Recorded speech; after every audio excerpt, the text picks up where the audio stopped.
இந்த ரீல்ல நம்ம பார்க்க போற திருக்குரான் வசனங்கள் என்னன்னு சொன்னா சூரா ஆல இம்ரான் 3வது அத்தியாயத்தினுடைய 190 191 ஆகிய 2 வசனங்கள். வானங்கள் பூமியின் படைப்பிலும் இரவும் பகலும் மாறி மாறி வருவதிலும் அறிவுடையோருக்கு பல அத்தாட்சிகள் இருக்கின்றன. அவர்கள் நின்ற நிலையிலும் அமர்ந்த நிலையிலும் படுக்கையிலும் அல்லாவை நினைவு கூர்வார்கள். வானங்கள் பூமியின் படைப்பில் சிந்தனை செலுத்துவார்கள். அவர்கள் கூறுவார்கள், எங்கள் இறைவா, இவற்றையெல்லாம் நீ வீணாக படைக்கவில்லை, நீ தூய்மையானவன், ஆகவே எங்களை நரக நெருப்பின் வேதனையை விட்டும் காப்பாற்றுவாயாக. அதாவது திறந்திருக்கும் பிரபஞ்சம் என்னும் அந்த பெரும் புத்தகத்தின் பக்கம் திருக்குர்ஆன் மீண்டும் மீண்டும் நம் பார்வைகளையும் உள்ளங்களையும் திருப்புகிறது. அந்த பிரபஞ்சத்தின் பக்கங்கள் புரட்டப்பட்டு கொண்டே இருக்கின்றன.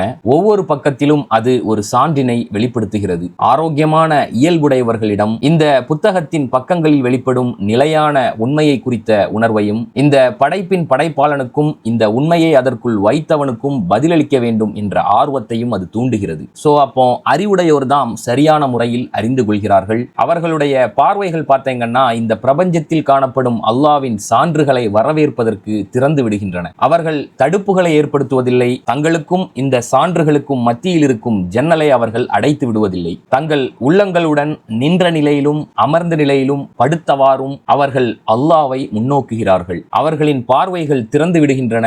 அவர்களின் புலனுறுப்புகள் கூர்மையடைந்து விடுகின்றன. தம் இருப்பின் நோக்கத்தை, தம் படைப்பின் காரணத்தை, தம் இயல்பின் ஒழுங்கை அந்த புலனுறுப்புகள் உணர்ந்து கொள்கின்றன. மனித உள்ளத்திற்கும் இந்த பிரபஞ்ச விதிகளுக்கும் மத்தியில் காணப்படும் உள்ளுணர்வுகளை கொண்டு அவை இந்த ரகசியங்களை அறிந்து கொள்கின்றன. சோ இந்த வசனத்துல வானங்கள் பூமியின் காட்சி வருகிறது, இரவும் பகலும் மாறி மாறி வருவதன் காட்சி வருகிறது. நாம நம்முடைய பார்வைகளையும் உள்ளங்களையும் புலனுறுப்புகளையும் திறந்து வைத்தால் முதலாக கண்கள் காணும் புதிய காட்சிகளை போன்று நாம் அவற்றை அணுகினால் நமது உணர்வு மீண்டும் மீண்டும் கண்டதுதான், பழையதுதான் என்ற எண்ணத்திலிருந்து நாம் விடுபட்டால் அந்த காட்சி உள்ளபடியே நம்மை நடுநடுங்க செய்துவிடும், நமது உணர்வுகளை உலுக்கிவிடும். அது இந்த ஒத்திசைவுக்கு பின்னால் அந்த ஒத்திசைவை ஏற்படுத்தும் ஒரு கரம் கண்டிப்பாக இருக்க வேண்டும் என்பதையும், இந்த ஒழுங்குக்கு பின்னால் அதை நிர்வகிக்கும் ஓர் அறிவு கண்டிப்பாக இருக்க வேண்டும் என்பதையும், பிரபஞ்சத்தின் இந்த உறுதிக்கு பின்னால் அதில் செயல்படும் மாறாத விதிகள் இருக்க வேண்டும் என்பதையும் நமக்கு உணர்த்துகிறது. இவை அனைத்துமே